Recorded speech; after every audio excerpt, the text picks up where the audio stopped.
Chapitre 13. Espoir. Élève-toi par la prière. Après toutes ces épreuves, des persécutions aux négociations, de l'émigration à la période de tristesse, Dieu apaisa le prophète sallallahu alayhi wa sallam à travers un voyage miraculeux. Mohammed sallallahu alayhi wa sallam avait coutume de prier dans l'enceinte de la Mecque. Une nuit, pendant qu'il veilla en prière, il ressentit une lourde fatigue et il ne tarda pas à s'assoupir près de la Kaaba. C'est alors que vint Gabriel qui le réveilla, puis l'emmena auprès d'une monture nommée El-Buraq. Celle-ci portait des ailes sur les flancs et ressemblait à la fois à la mule et à l'âne.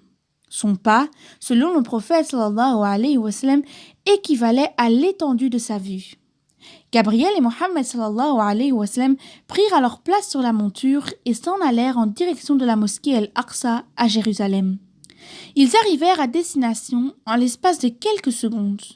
Mohammed sallallahu alayhi wa sallam pénétra ensuite dans cette maison sacrée et y rencontra la plus prestigieuse des assemblées qui était composée de l'ensemble des prophètes et messagers de Dieu. Ils étaient tous là pour accueillir Mohammed sallallahu alayhi wa sallam.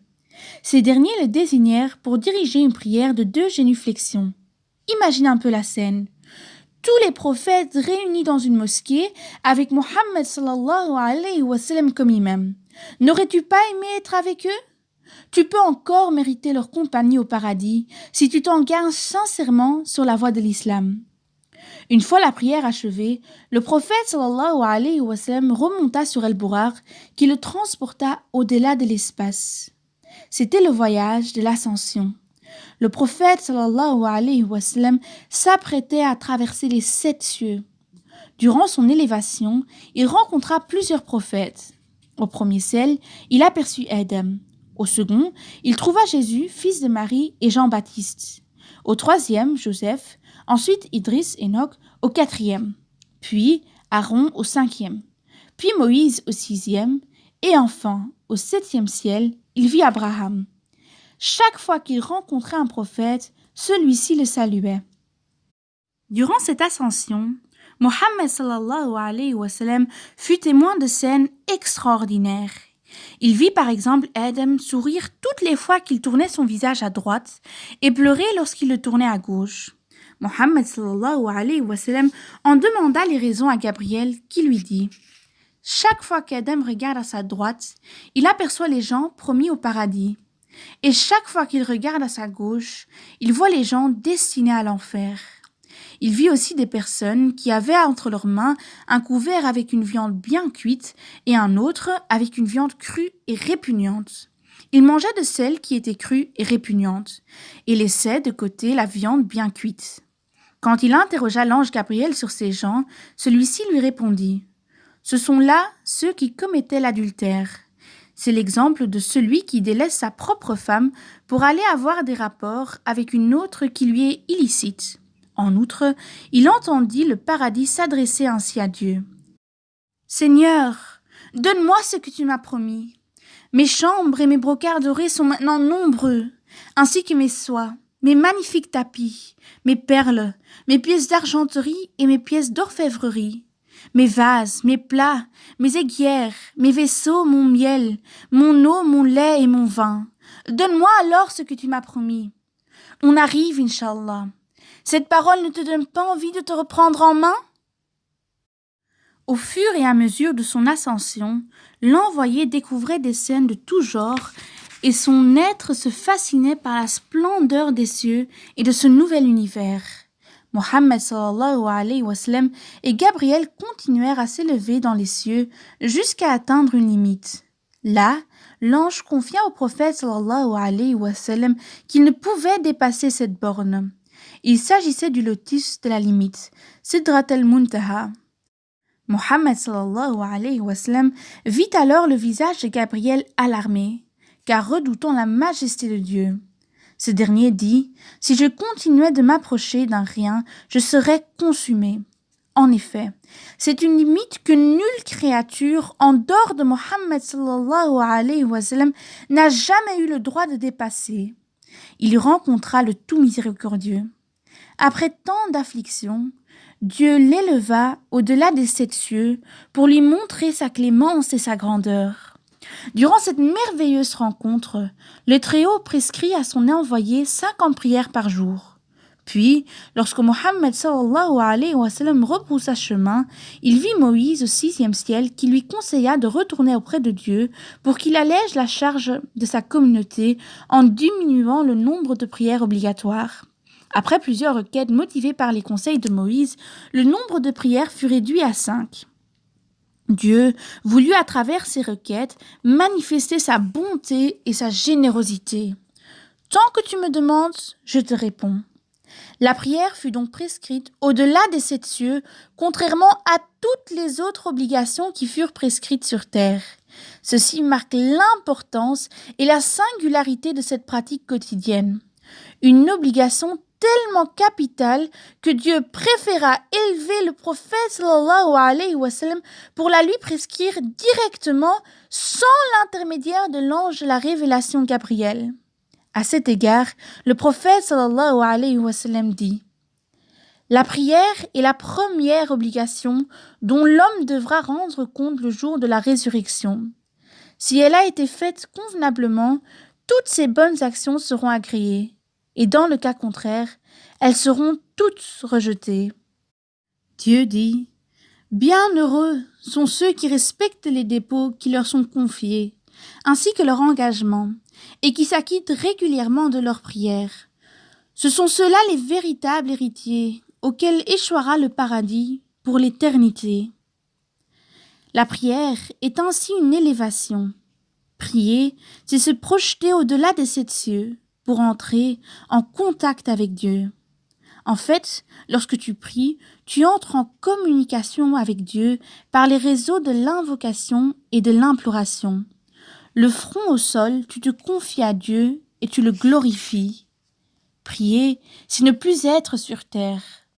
Tu t'en vas pour quelques minutes, au-delà du lotus de la limite, pour parler et rencontrer le miséricordieux. Sœur, frère, sache que la prière est la seule issue aux épreuves. Elle est la clé du paradis. Cherchez du réconfort dans la patience et la prière. Prends garde à ne pas la négliger. Aussi, prends soin de prier avec profondeur, humilité et recueillement. La prière ne doit pas être qu'un ensemble de gestes et de paroles. Il faut surtout y mettre du cœur et de l'amour. Un compagnon, un jour, fut si chagriné d'avoir été distrait durant sa prière par un oiseau qu'il décida, pour se faire pardonner, de faire don de son jardin pour l'amour de Dieu. Il y avait des compagnons qui, lorsqu'ils priaient, étaient confondus avec des troncs d'arbres, au point que des oiseaux se posaient sur leurs épaules, tellement ils étaient concentrés dans leur recueillement. Ma sœur, mon frère, prends soin de ta prière. Elle est la seule issue dans cette vie et dans celle de l'au-delà. Une fois la prière prescrite au nombre de 5, Mohammed sallallahu alayhi wa sallam remonta sur El-Bouraq. Et en compagnie de Gabriel, il retourna à la Mecque en passant encore une fois par Jérusalem. Sur le chemin, le prophète sallallahu alayhi wa sallam aperçut une caravane qui allait en direction de la Mecque. Le lendemain, il raconta aux Qurayshites, le visage encore émerveillé, l'expérience qu'il venait de vivre. Mais ces derniers se moquèrent de lui. Mohammed sallallahu alayhi wa sallam est bien un fou, dirent-ils. Les rires et les sarcasmes fusèrent de toutes parts. Ce prophète prétendait avoir, en une nuit, voyagé jusqu'à Jérusalem et avoir ensuite été transporté au-delà des 7 cieux. Certains parmi les Qurayshites interpellèrent Abu Bakr en traitant son ami Mohammed sallallahu alayhi wa sallam de fou. Mais ce dernier leur répondit en disant « Oui, j'atteste de sa véracité. » Abu Bakr était l'ami fidèle du prophète sallallahu alayhi wa sallam. Il ne douta pas une seconde des faits qu'avait rapportés l'envoyé sallallahu alayhi wa sallam à qui il confia.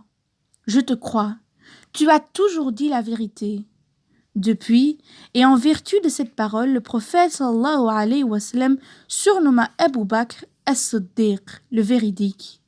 Par ailleurs, Mohammed sallallahu alayhi wa sallam avait, pour prouver la véracité de ses propos, donné aux négateurs des informations précises sur la première caravane qui allait arriver à la Mecque, celle qu'il avait justement rencontrée sur le chemin du retour de son ascension céleste.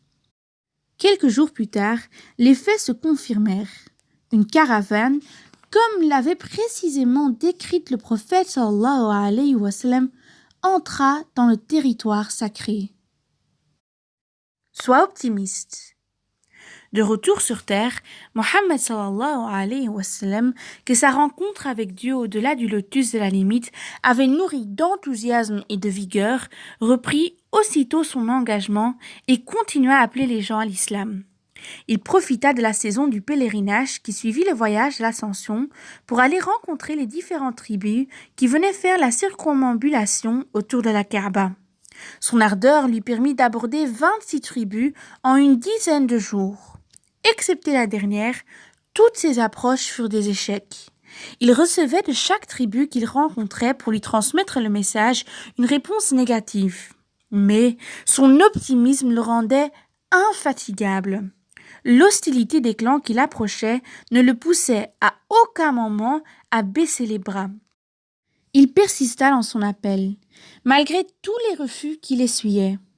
Il allait de tribu en tribu pour appeler à l'islam et après avoir subi 25 refus, il reçut enfin une réponse positive du 26e et dernier clan qu'il alla trouver. Mesures-tu l'optimisme du prophète sallallahu alayhi wa sallam? Rien ni personne n'était en mesure de le dissuader ou de le décourager. Il avait un objectif dans la tête.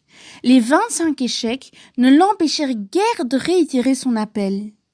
Ma sœur, mon frère, c'est bien cette leçon que nous voulons tirer de cet épisode. L'optimisme. Va jusqu'au bout de ton but. Ne désespère point devant les revers, aussi nombreux et amples soient-ils. Ne prête guère attention à ceux qui tentent de te dissuader ou à ceux qui te critiquent, ou encore à ceux qui te découragent.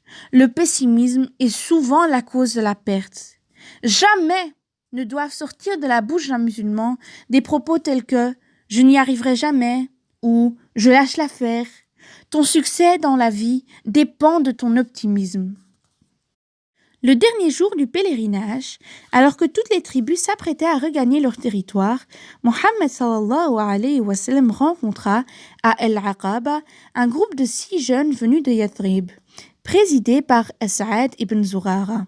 Ils étaient tous issus de la tribu des Khazraj. Le prophète sallallahu alayhi wa sallam les aborda et leur parla de l'islam. Ils furent très vite intéressés par ce nouveau message et surent aussitôt qu'il s'agissait du prophète sallallahu alayhi wa sallam qu'annonçaient les écritures de leurs voisins de Yathrib, les Juifs. Ils embrassèrent très vite l'islam et s'engagèrent à retrouver l'envoyé l'année suivante au même endroit. Ils étaient en effet prédisposés à accepter ce nouveau message pour une raison principalement. Ils venaient de sortir d'une guerre ravageuse contre leurs voisins les Haous. Ils avaient donc besoin d'un message à même de leur apporter la paix. Ils retournèrent ensuite à Yathrib et commencèrent à prêcher la nouvelle religion aux gens de leur propre tribu ainsi qu'aux Haous. En effet, la ville de Yathrib était constituée principalement de 2 communautés, les Ansar, qui étaient composés des Haous et des Khazraj, et les Juifs, qui étaient riches mais minoritaires. Prends le temps de bien faire les choses et ne brûle pas les étapes. Une année était déjà passée. Nous sommes en l'an 12 de la mission prophétique et à nouveau, différentes tribus partirent pour le pèlerinage à la Mecque. Les jeunes de Yathrib étaient au rendez-vous. Leur délégation était composée de 8 Khazraj et de 4 Haous. Comme prévu, ils rejoignirent le prophète sallallahu alayhi wa sallam à El-Aqaba. Là, ils lui prêtèrent serment d'allégeance en s'engageant à ne rien associer à Dieu, à ne point tuer, ni voler, ni forniquer. Mohammed sallallahu alayhi wa sallam tentait sagement d'abolir, à travers cet engagement, les flots qui demeuraient les plus courants chez les Arabes. Au terme du serment, le prophète sallallahu alayhi wa sallam les convia à nouveau à revenir l'année suivante, mais cette fois-ci, il envoya avec eux Mus'ab ibn Umayr, un compagnon connu pour la beauté de sa psalmodie du Coran et le charme de son caractère. De retour à Yathrib, la délégation du prophète sallallahu alayhi wa sallam ne tarda pas à commencer la diffusion du message. Mus'ab enseignait l'islam et répondait aux diverses questions. Et grâce à sa sagesse et à la noblesse de son caractère, il réussit rapidement à ancrer l'islam dans la ville de Yathrib, au point que la majorité des Khazraj se convertit. Quant à la tribu des Haus, elle était dirigée par deux grands chefs, Sa'ad ibn Mu'adh et Usayd ibn Hudayr, qui empêchèrent catégoriquement l'islam de pénétrer leur clan.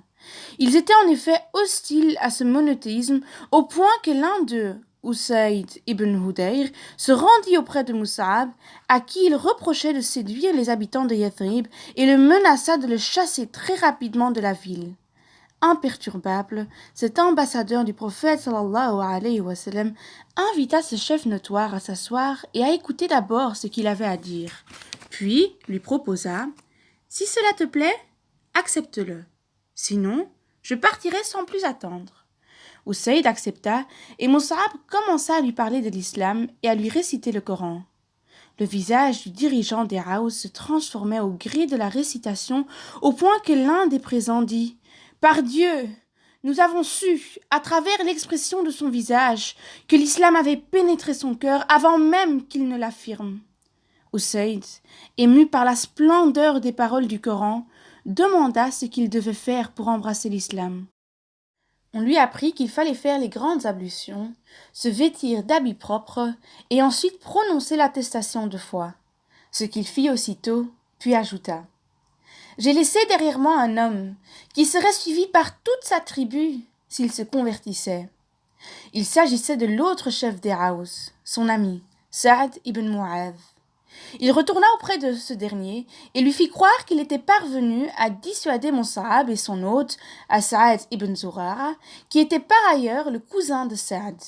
Puis, il rusa en ajoutant « J'ai appris que les Banu Haritha sont sortis pour tuer As'ad ibn Zurara, dès qu'ils surent les liens de parenté qui vous unissaient, voulant ainsi t'humilier. » Il le trompa volontairement pour qu'il se rende de lui-même chez As'ad, là où il rencontrerait justement Mus'ab. En clair, il était persuadé qu'en rencontrant ce dernier, Sa'ad allait être séduit et sans doute adhérer à l'islam. Irrité, le co-chef des Haus se rendit très vite chez As'ad où il rencontra l'ambassadeur du prophète sallallahu alayhi wa sallam. Mus'ab, toujours aussi calme, parvint à captiver le cœur de son interlocuteur à l'aide d'une procédure identique à celle dont il avait usé lors de sa discussion avec Usayd. Pareillement à ce dernier, on lut sur le visage de Sa'ad qu'il avait embrassé l'islam avant même qu'il ne dise un mot. Aussitôt converti, il se dirigea vers les gens de son peuple et leur dit « Que savez-vous de moi ? Tu es un chef honoré et respecté parmi nous, dirent-ils. Or, donc, lança-t-il, je ne parlerai à aucun d'entre vous, qu'il s'agisse d'un homme ou d'une femme, tant que vous ne croirez pas en Dieu et en son message. Le jour même, l'islam pénétra l'ensemble des demeures des Ansar. Une année s'écoula encore, et comme prévu, Mohammed sallallahu alayhi wa sallam retrouva la délégation de Yathrib à Al-Aqaba. Cette dernière était plus importante car elle comptait à présent 73 personnes, dont 2 femmes. Ils appartenaient aux 2 tribus des Haus et des Khazraj. Au préalable, j'aimerais attirer ton attention sur l'attitude et le comportement du prophète sallallahu alayhi wa sallam. Il ancra la religion dans le cœur des Ansar sur une période de 3 années environ. Il invitait, au terme de chaque rencontre, la délégation à revenir l'année suivante et non pas le lendemain ou le mois suivant. Ceci, entre autres, pour que les choses se fassent graduellement et surtout efficacement. On remarque donc que le prophète sallallahu alayhi wa sallam prenait le temps d'entreprendre et de planifier, et qu'il ne faisait jamais preuve de précipitation. Ma sœur, mon frère, prends le temps de bien faire les choses, car la précipitation conduit la plupart du temps au regret. Sache que l'objectif est d'être efficace quand bien même cela prendrait des années. En effet, remarque-t-on que l'on désire souvent voir les choses se réaliser rapidement. Ce défaut, même s'il n'est pas flagrant, est bien l'une des principales causes de nos égarements. Une fois sur le lieu du rendez-vous, Mus'ab fit à Mohammed sallallahu alayhi wa sallam un compte-rendu détaillé de son action à Yathrib. Il l'informa aussi de la situation économique, sociale et géopolitique de cette ville. Cette rencontre, bien qu'elle soit de nature identique à celle de l'année précédente, avait quant à elle une autre portée. Il s'agissait cette fois-ci de prêter serment d'allégeance au prophète sallallahu alayhi wa sallam en s'engageant à le protéger et à lui obéir en temps de paix comme en temps de guerre. Le premier pacte, souvenons-nous, était d'ordre social alors que celui-ci était plutôt d'ordre politique. En clair, Mohammed sallallahu alayhi wa sallam songeait, depuis sa première rencontre avec les Haus, à émigrer vers Yathrib. Dès lors, ces deux serments lui permirent de préparer et de concrétiser son projet d'exil. Plus précisément, le premier avait pour but d'éduquer et de former les habitants de Yathrib sur le plan moral, afin qu'ils soient prédisposés à s'investir et à recevoir le prophète sallallahu alayhi wa sallam et ses compagnons qui étaient sur le point de les rejoindre. Quant au second, il garantissait au prophète sallallahu alayhi wa sallam et à sa communauté une protection sur le plan politique. Le terrain était donc prêt socialement et politiquement, favorisant ainsi l'émigration. La communauté musulmane allait connaître un bouleversement. Les préparatifs pouvaient alors commencer.